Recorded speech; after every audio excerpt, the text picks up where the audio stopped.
Il se passe quelque chose de majeur dans le monde politique et Donald Trump commence à le sentir. L'un de ses alliés les plus proches, Rupert Murdoch, vient de prendre ses distances. Et ce n'est pas une simple retraite discrète. Murdoch envoie un message clair aux républicains. Pourquoi cela vous concerne-t-il? Ce n'est pas qu'une question de Trump. C'est surtout ce qui va suivre. Son emprise sur le parti s'affaiblit et avec les élections de mi-mandat de 2026 qui approchent, le chaos pourrait bien être son point final. Mais voici le retournement. Ce ne sont pas les démocrates qui tirent la sonnette d'alarme. Non, c'est le Wall Street Journal. Oui, le Wall Street Journal. Alors, que se passe-t-il lorsque même l'épine dorsale du Parti républicain commence à avertir que le comportement de Trump devient une menace? La réponse risque de vous surprendre. Restez avec nous, ce n'est que le début. Alors, pourquoi cette rupture avec Murdoch est-elle si explosive? Ce n'est pas juste une question de distance, mais un signal d'alarme majeur.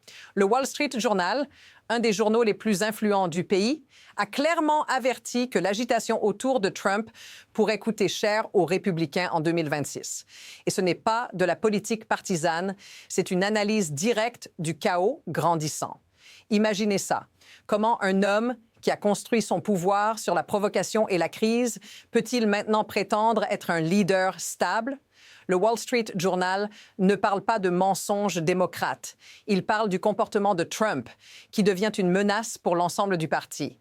Ce n'est pas une question de oui ou non pour Trump, c'est une question de survie pour le GOP.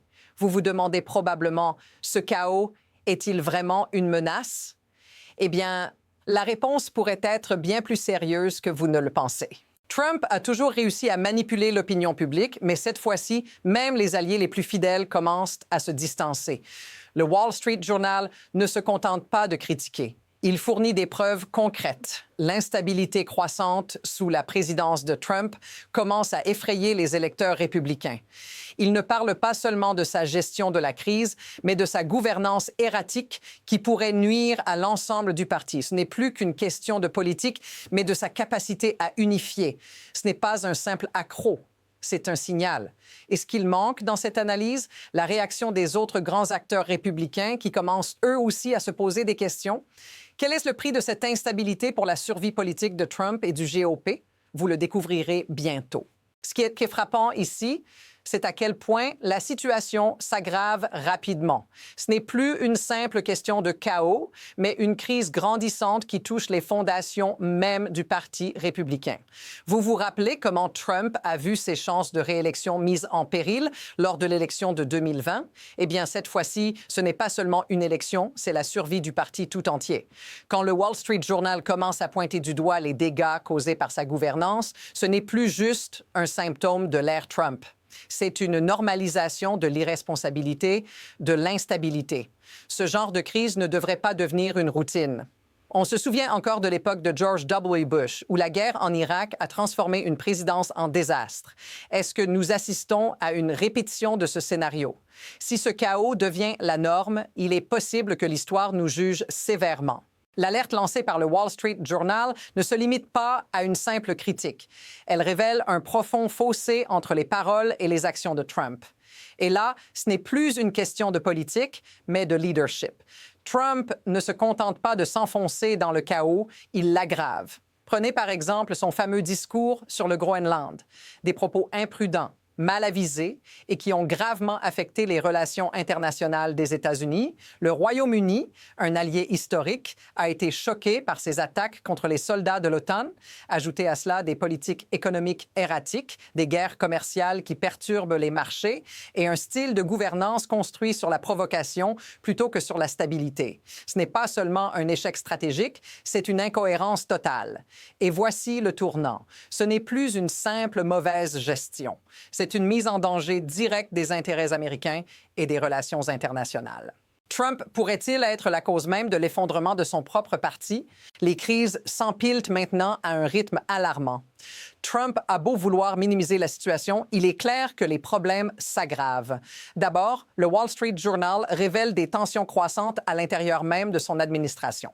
Ensuite, l'affaire des quotas d'arrestation d'ICE ne fait qu'ajouter du carburant à l'incendie. Cette pression, pour atteindre 3 000 arrestations par jour, pousse des agents à commettre des erreurs. à arrêter des innocents, créant une scène chaotique digne d'un mauvais film d'action. En parallèle, la question de la santé de Trump devient de plus en plus préoccupante. Son épuisement est évident et si ce déclin se poursuit, cela pourrait bien avoir des répercussions sur sa capacité à diriger. Et pour couronner le tout, la guerre des mots avec les républicains modérés se fait de plus en plus acerbe. Que se passe-t-il quand ces crises, petites et grandes, s'accumulent? Eh bien, on pourrait bientôt voir un dérapage total. Quelles seront les conséquences si cette spirale de chaos continue? Mais tout ceci, ce n'est pas qu'une question de politique, c'est une question de vie réelle pour les Américains, vous, moi, tout le monde. Ces crises ont des conséquences tangibles sur les gens du quotidien. Prenez par exemple l'histoire d'un vétéran américain qui se retrouve injustement détenu par ICE. Il n'était qu'un simple passager sur un bateau de croisière et pourtant il s'est vu arrêté de façon brutale. Cette histoire, choquante mais malheureusement banale, illustre la dérive d'une politique qui met en péril les droits fondamentaux des citoyens. Et ce n'est pas un cas isolé. Si vous avez déjà ressenti une forme d'injustice ou de frustration face à ce système, vous n'êtes pas seul.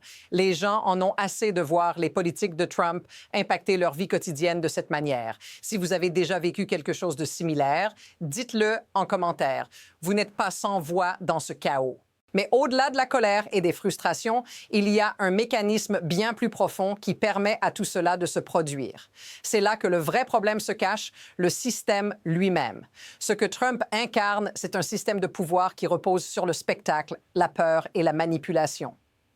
Tout tourne autour de maintenir l'attention, de créer des divisions pour mieux régner. Ce n'est pas un accident que le chaos soit devenu une méthode. C'est une stratégie. L'un des leviers de ce pouvoir est l'incitation à l'agitation. Plus les gens sont en colère, plus ils sont distraits et plus il devient facile de masquer l'échec à long terme. Le problème est que ce système est alimenté par l'instantanéité, l'urgence, la polarisation et cela rend tout ce qui est construit sur cette base fragile. Ce qui a commencé comme un phénomène isolé devient un moteur systématique du chaos. Et ce n'est pas seulement Trump, c'est le système qu'il incarne qui est en crise. Alors, qu'est-ce qui nous attend? Deux chemins semblent se dessiner. D'un côté, si Trump parvient à reprendre le contrôle, à rétablir une forme de stabilité, il pourrait redresser la barre.